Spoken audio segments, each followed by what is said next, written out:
Welcome back, boys. We got a lot of questions about, like, should we actually be farming the dwarves? Like, why do I see you farming elves? Why do I see you farming Haradrim? Why do I see you farming all this other stuff? Like, are you telling me to farm the dwarves and you're not doing it yourself? No, it's absolutely not the case. The dwarves are going to be really good. Early indications from people who have them very high level, maxed out almost, are that they're performing well in the raids. I think once they hit having Thorin, they'll kind of, I obviously think they'll be catapulted to a much higher tier. But what my plans are for the dwarves, as someone who is not going to be spending any more money in this game after the initial Elrond release, is I'm working towards getting that 7-star Elrond. I'm not going to get it when the event comes back around.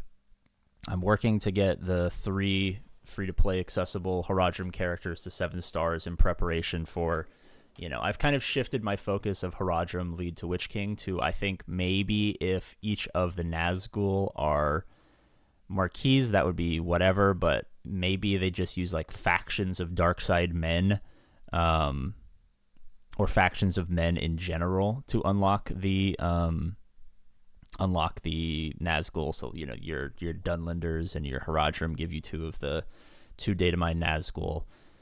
Maybe 2 come out as Marquis, and then you have to have 4 of them to get the 5-star legendary unlock of the Witch King or something like that. And then the rest come out periodically as the game goes through progression, so that they can stay up to date and keep the power creep as well.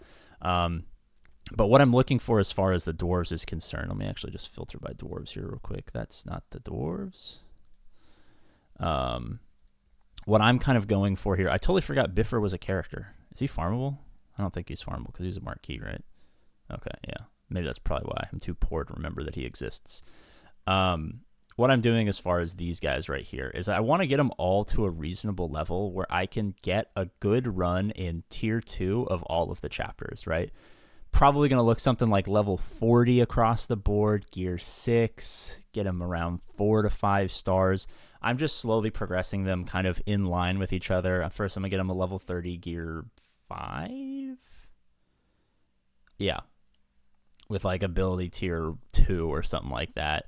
I'll take them all up to 35. I'll take them all up to 40. I'll take them all up to gear 6. I'll kind of progress them as they go, because my idea is that periodically they'll grow as kind of like my 4th raid team. So I'll go into a raid in Chapter 1 and Chapter 2 with my normal elf team, my Haradrim, my Rohan trio with Gauze and leftovers. Then I'll kind of have like a 4th cleanup, tier 2 level team in the dwarves, and then obviously I'll just have scraps going for a couple of extra points in my 5th battle, trying to, let's say I'm close to some gold or something like that. I'm like right here. I'll use them to like just get over the hump and get that last little tier of rewards. But I think the dwarves should kind of be focused right now, and I know it's going to feel when eventually they announce Thorin and we're all underprepared that I've kind of led you astray. But I think especially with new daily GAC coming out, like staying consistent with what we already have and making them as strong as possible without going too wide. Like, it's important to go wide. It's important to have multiple teams, but I don't think it's important to be unimaginably wide to the point where like, you have a bunch of teams that are completely useless in PvP and PvE game modes. Stay consistent to your best 2 teams. Get your 3rd team. It's probably the Rohan at a usable level, and then work on dwarves as kind of that 4th team is the route that I think is best.